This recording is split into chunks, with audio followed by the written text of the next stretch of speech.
다트 컨커런시 두 번째 영상입니다. 이번 영상에서는 이벤트 루프에 대해서 설명드리려고 합니다. 이벤트 루프가 여러 개의 타스크를 스케줄링하는 역할을 하게 되는데요. 지금 화면에 보이는 이런 구조를 가졌습니다. 이 구조를 다 이해하는 게 이번 영상의 목표가 되겠습니다. 제가 이제 이벤트 루프 영상을 준비하면서 여러 자료들을 확인을 하는데요. 다트 공식 문서에서 이벤트 루프의 큰 흐름은 나오는데 아주 상세한 예제라든지 아니면 이벤트 루프를 실제로 검증할 수 있는 코드라든지 이런 건 제공되고 있진 않아요.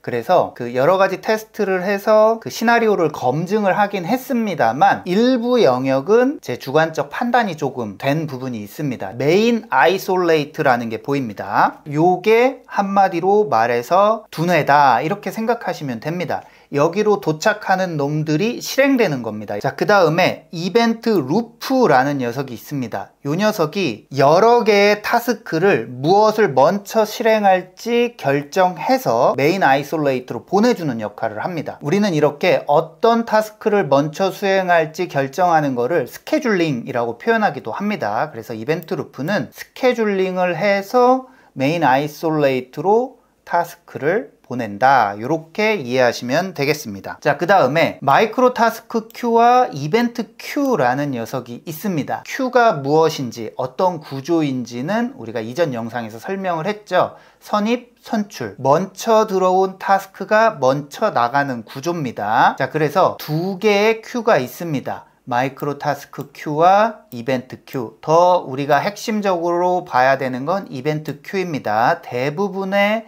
타스크가 이벤트 큐에서 처리됩니다. 자, 마이크로 타스크 큐는 뭐냐면 이벤트 큐보다 우선순위가 더 높은 작업을 모아놓는 그런 큐입니다. 그러니까 빠르게 처리돼야 되는 타스크들은 이벤트 큐에 들어가게 되고요. 그냥 일반적으로 스케줄링이 돼야 되는 녀석들은 이벤트 큐에 들어가게 되겠습니다. 자, 그 다음에 콜백 레지스트리라는 녀석이 있는데 콜백이라는 함수가 머물러 있는 임시 공간 정도로 인식하시면 되겠습니다. 실제로 큐처럼 뭔가 이렇게 담겨지는 순서가 있는 공간은 아니지만 이걸 개념적으로 표현하기 위해서 이렇게 써놨습니다. 컨커런시의 핵심적인 스케줄링을 담당하는 이벤트 루프의 구성 요소들을 하나씩 알아봤고요. 자, 그러면 이벤트 루프가 어떤 순서로 스케줄링을 하는지 알아봐야겠습니다. 일단 코드는 모두 싱크로너스 코드가 최우선입니다. 예를 들어서 어떤 함수가 실행이 돼요. 그 함수에는 한 10가지의 그 타스크가 있다고 해보죠. 그 타스크를 메인 아이솔레이트 그리고 마이크로 타스크 큐, 이벤트 큐에 적절히 분배를 하고요. 그 분배된 걸 통해서 이벤트 루프를 통해서 이제 실행을 하게 된단 말이죠. 자, 그래서 제일 우선순위가 높은 거 싱크로너스 작업입니다. 함수가 실행이 되면 거기서 싱크 코드, 동기 코드, 싱크로너스 코드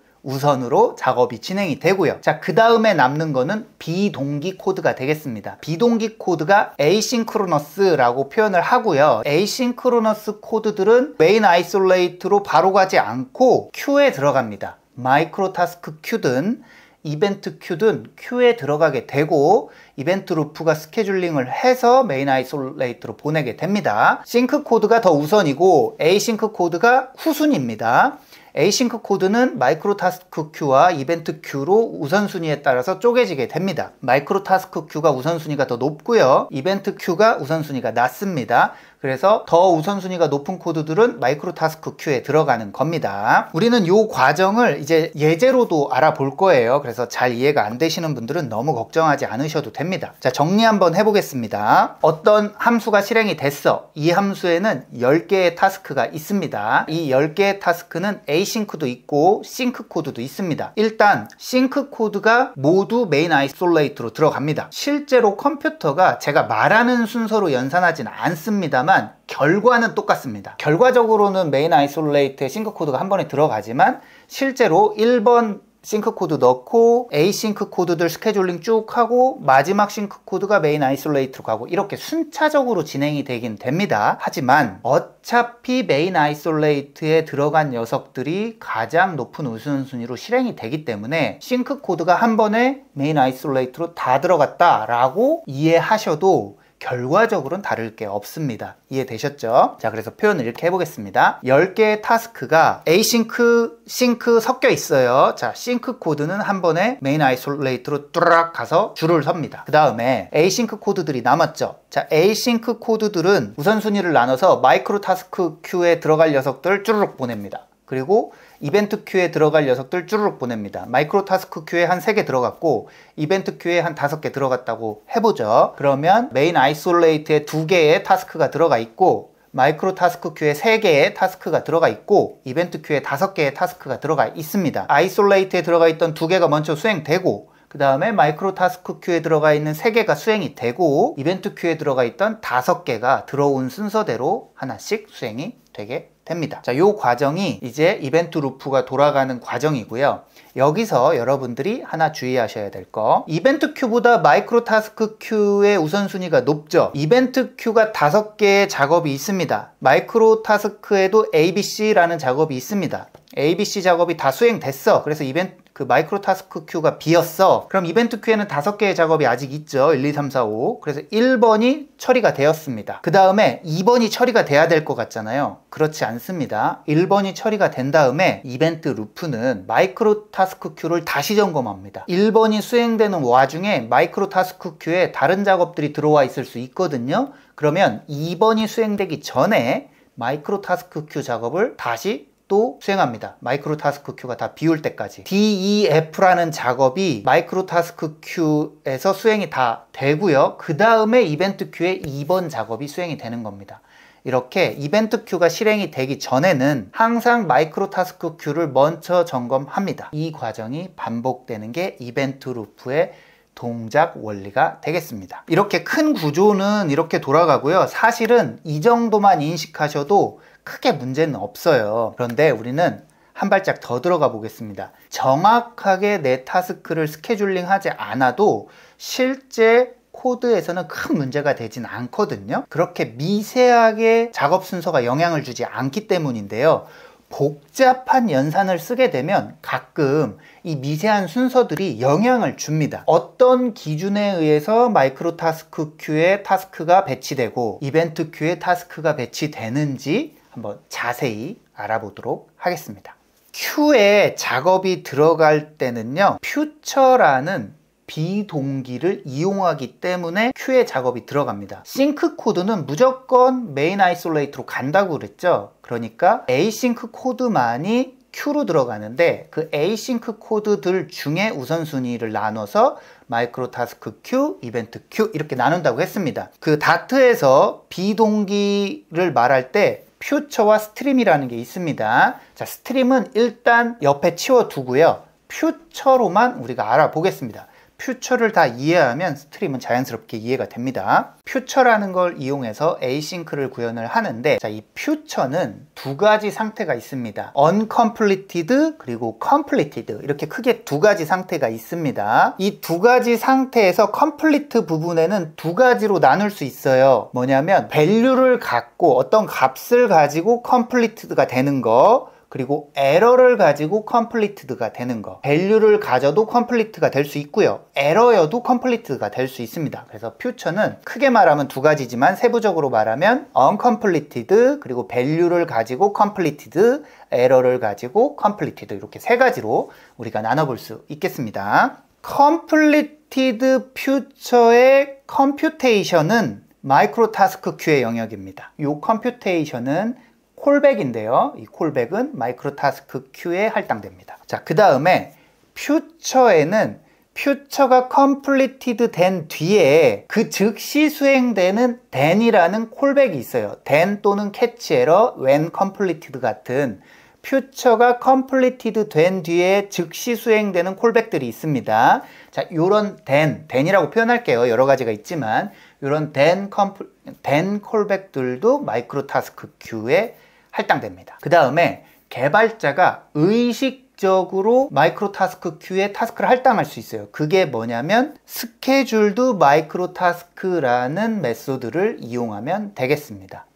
스케줄드 마이크로 타스크를 이용하면 거기에 등록된 작업들은 마이크로 타스크 큐로 할당되게 됩니다. 자, 정리해 볼게요. 마이크로 타스크 큐에 할당되는 거, completed future의 computation 콜백, 이 녀석이 마이크로 타스크 큐, 그리고 then과 같은 성격을 가진 콜백들 마이크로 타스크 큐입니다. 그리고 스케줄도 마이크로 타스크라는 메소드를 이용하거나 future.microtask 컨스트럭터를 이용하듯이 명시적으로 마이크로 타스크에 작업을 넣는 행위, 이 정도로 나눌 수 있겠습니다. 자, 그 다음에 이벤트 큐. 마이크로 타스크 큐에 들어가지 않는 모든 비동기 타스크는 이벤트 큐에 들어가겠죠. 자, 어떤 종류가 있냐? 우리가 타이머를 이용해서 특정 시간이 지난 뒤에 어떤 작업을 수행해 라는 이벤트들이 있을 수 있죠. 이런 녀석들은 이벤트 큐입니다. 그리고 IO 오퍼레이션, OS 영역에 어떤 IO 오퍼레이션을 넘겼다가 돌아오는 녀석들, 그쵸? 이런 IO 오퍼레이션은 이벤트 큐에 할당됩니다. 그 다음에 사용자 이벤트, 사용자가 화면에서 클릭 이벤트 같은 거 발생시키죠. 이런 것들도 이벤트 큐의 영역입니다. 퓨처 객체의 컴퓨테이션 영역은 기본적으로 이벤트 큐 영역이에요. 자, 마이크로 타스크 큐에 아까 제가 컴퓨테이션이 들어간다고 했는데, 일반적인 컴퓨테이션은 이벤트 큐의 역할인데, completed future의 컴퓨테이션은 마이크로 타스크 큐 겁니다. 조금 더 얘기를 해보면 future.value라는 컨스트럭터가 있어요. 이런 녀석들은 completed가 바로 됩니다. 퓨처 입장에서 연산이 없어요. 값이 결정돼서 퓨처가 만들어지기 때문에 이런 녀석들이 바로 completed future computation이 되는 거예요. 이런 녀석들은 바로 마이크로 타스크 큐로 가는 거고요. 일반적인 퓨처는 그 즉시 끝나지 않죠. 특정 시점 이후에 끝나게 되는데, 그런 녀석들의 컴퓨테이션은 이벤트 큐로 들어가게 됩니다. 자, 용어로만 알아보니까 조금 어렵죠. 우리 예제도 볼 거예요. 예제 보면서 다시 리마인드 할 테니까 너무 걱정하지 마세요. 자, 이렇게 우리가 그 큐, 마이크로 타스크 큐와 이벤트 큐에 어떤 작업들이 어떤 기준으로 할당되는지 알아봤습니다. 그 할당의 핵심은 퓨처라는 비동기 객체에 있죠. 퓨처에 대해서 조금 더 알아봐야 됩니다. 제가 컴퓨테이션이라는 용어를 썼고 퓨처의 then이라는 콜백에 대해서도 설명을 드렸죠. 그게 무엇인지 착 와닿지 않으셨을 수 있습니다. 그거 한번 설명드리겠습니다. 퓨처라는 컨스트럭터를 보면요, 이렇게 컴퓨테이션이라는 파라미터가 있어요. 함수 타입이고요. 제가 컴퓨테이션이라고 표현한 건 바로 이겁니다. 퓨처 객체를 생성할 때 그 퓨처 객체가 완료되는 타이밍에 수행될 어떤 그 콜백 함수를 등록하게 되는데, 그게 컴퓨테이션입니다. 이런 걸 우리가 컴퓨테이션이라고 부르고요. 자, 그 다음에 then 콜백이라는 게 뭐냐면, 자, 여기 퓨처 객체에 컴퓨테이션이 있습니다. 자, 요만큼이 이제 컴퓨테이션이에요. 퓨처 객체의 컴퓨테이션. 자, 요게 퓨처에 의해 수행이 되죠. 요게 수행이 된 뒤에 그 즉시 수행돼야 되는 걸 우리가 then 붙여서 콜백을 등록하잖아요. 요 then 또는 catch error 또는 when complete 같은 퓨처가 completed 되자마자 수행돼야 되는 연속된 콜백들이 있습니다. 요게 바로 then 콜백이라고 제가 표현을 한 거고요. 요 녀석들은 이제 마이크로 타스크 큐에 할당된다, 이런 표현이었습니다. 자, 마지막으로 퓨처가 이제 컴퓨테이션을 특정 시간 이후에 수행을 하게 되잖아요. 퓨처는 퓨처가 만들어지는 타이밍의 컴퓨테이션을 그 즉시 수행하는 게 아니라 어떤 시점 이후에 컴퓨테이션이 수행이 되는데, 퓨처를 비동기로서 컴퓨테이션 수행하게 해도 되지만 await를 통해서 해당 컴퓨테이션이 끝날 때까지 대기하는 방법도 있습니다. 자, 이 await도 스케줄링에 영향을 줍니다. await를 사용을 하게 되면요, 자, 여기 이제 await가 있는데, 이런 식으로 퓨처에 await를 사용을 하게 되면요, 이 퓨처의 컴퓨테이션은 이벤트 큐에 들어가요. 그리고 그 뒤에 그 즉시 수행해야 되는 다음 코드들 있잖아요. then 말고 다음 코드들, 얘네들은 마이크로 타스크 큐에서 처리하게 됩니다. 요것도 await가 이제 해석하기 조금 헷갈릴 수 있어서 제가 따로 한번 설명을 드렸고요. 예제 볼 때 요 개념 한번 더 자세히 살펴보도록 하겠습니다. 네, 이벤트 루프에 대한 설명은 여기까지 하도록 하겠습니다. 감사합니다.